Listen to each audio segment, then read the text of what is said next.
Hello friends. पंच महापुरुष योग की सीरीज में आज हम बात करेंगे शुक्र से बनने वाले योग के ऊपर कि शुक्र से जो योग बनता है वो क्या है, किस तरह से वो इफेक्ट देता है और किस तरह से एक अच्छा बना हुआ योग भी जो है अपना इफेक्ट नहीं दे पाता, बिल्कुल बेअसर हो जाता है। इन सब पहलुओं पर आज चर्चा करेंगे। तो शुक्र से बनने वाला जो योग है वो है मालव्य योग। शुक्र जो है कुंडली के पहले, चौथे, सातवें और 10वें, यानी कि जहां पर आपको शुक्र लिखा नजर आ रहा है, ये कुंडली का सबसे पहला, चौथा, सातवां और 10वां घर है। इन चार घरों में से किसी भी एक घर में अगर शुक्र है और अपनी स्व राशि यानी कि वृष राशि या तुला राशि या अपनी उच्च राशि यानी कि मीन राशि, अब इन चारों घरों में से किसी एक घर में शुक्र हो लेकिन अकेला होना चाहिए, ये इसकी कंडीशन बहुत जरूरी हो जाती है। इन चार घरों में से किसी एक घर में शुक्र हो और जिस घर में शुक्र है वहां पर अगर 2 अंक, 7 अंक या 12 नंबर लिखा हुआ है तो आपकी कुंडली में मालव्य योग बन रहा है। अब ये जो योग है ये किस तरह का इफेक्ट आपकी लाइफ में देगा।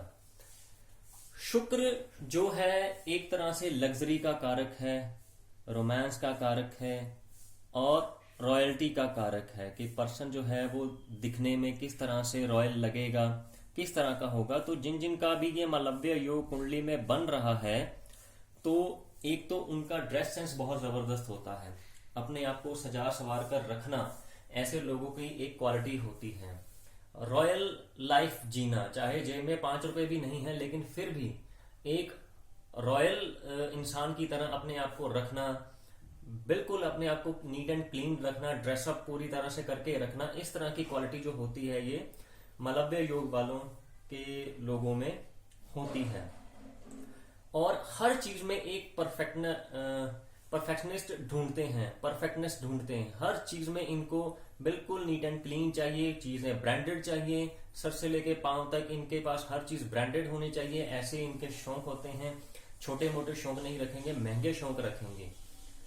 तो ये चीजें हैं जो मालव्य योग वाले लोगों के चार्ट में देखने को मिलती है। स्पेशली अगर बात करें प्रोफेशन की तो ऐसे लोग जो हैं वो एस्ट्रोलॉजर बहुत जबरदस्त होते हैं।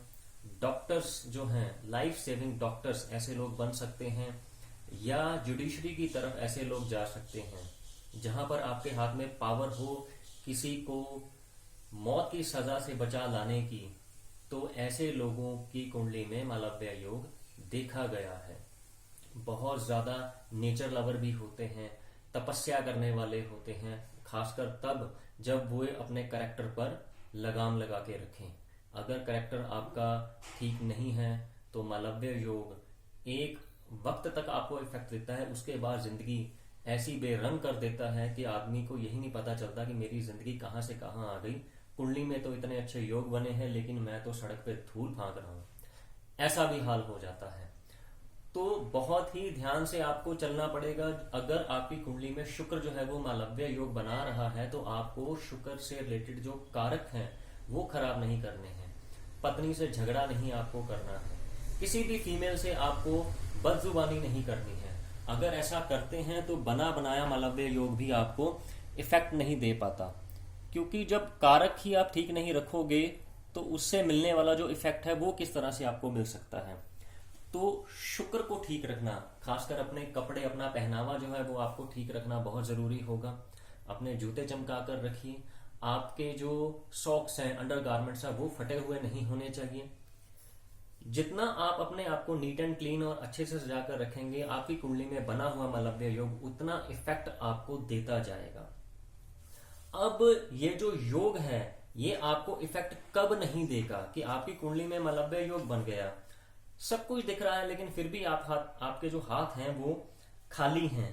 तो क्या कारण है कि बिल्कुल ही आप एक जीरो पर आकर रुके हुए हैं।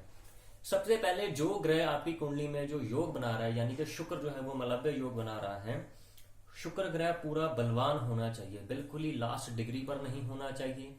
D9 में इसकी जो कंडीशन है वो खराब नहीं होनी चाहिए और स्पेशली नीच नहीं होना चाहिए D9 में।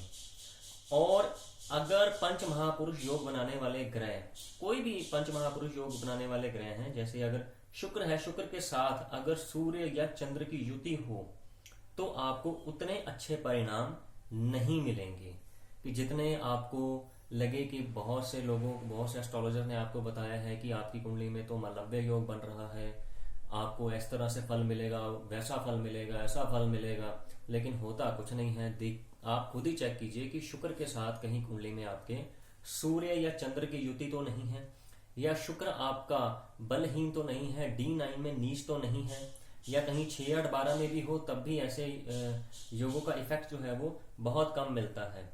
और तीसरी सबसे इंपॉर्टेंट चीज, अगर शुक्र आपका ये मालव्य योग बना रहा है तो आपको ये भी देखना है कि शुक्र की जो महादशा है वो आपकी जिंदगी में सही समय पर आनी चाहिए। शुक्र की 20 साल की महादशा होती है, कहीं ऐसा ना हो कि जब आप बचपन में हो तभी शुक्र की महादशा जो है वो आकर चली जाए, आपके 7, 8 या 9 साल की उम्र तक शुक्र की महादशा जो है वो लगकर खत्म भी हो चुकी हो, या जाकर कहीं 60 साल की उम्र के बाद शुक्र की महादशा आपकी शुरू हो रही हो, तो क्या आप इफेक्ट किस तरह से लेंगे इसका। तो लाइफ के एक सही टाइम पर, सही पीरियड में महादशा का सही टाइम पे आना भी जरूरी है, तभी आपको जो है वो योगों का इफेक्ट मिलेगा। हालांकि अंतरदशा भी जो है वो लगती है हर ग्रह के साथ शुक्र की, लेकिन वो बहुत कम टाइम में होती है। अब ये तो नहीं होगा कि जैसे ही अंतरदशा लगी शुक्र की तो उसी टाइम से ही आपको इसका रिजल्ट मिलना शुरू हो गया, या आप बहुत ऊंचाइयों तक पहुंच जाएंगे या कुछ इस तरह से होगा, नहीं। हाँ, लेकिन अगर आप बहुत कमजोर हैं या बहुत ज्यादा डाउन में हैं या आपकी आर्थिक स्थिति ठीक नहीं है, तो आपको ये हो सकता है कि अगर आपके जेब में 10 रुपए हैं तो ज्यादा से ज्यादा 15 या 20 रुपए आ जाएंगे। लेकिन अगर आप ये सोचें कि आपकी जेब में कम से कम 1000 रुपए आने हैं, तो इस तरह की बात नहीं होगी। तो महादशा का होना जिंदगी में सही टाइम पर आना बहुत जरूरी है। कुंडली में शुक्र का बलवान होना बहुत जरूरी है, D9 में उसकी कंडीशन और इम्प्रूव होनी जरूरी है, और शुक्र के साथ सूर्य और चंद्र की दोनों में से किसी एक की या दोनों की युति नहीं होनी चाहिए, तब जाकर ये योग जो है वो पूरा फुलफिल होता है। सो फ्रेंड्स, आज के लिए बस इतना ही। अगले वीडियो में फिर एक टॉपिक लेकर आऊंगा। Good bye.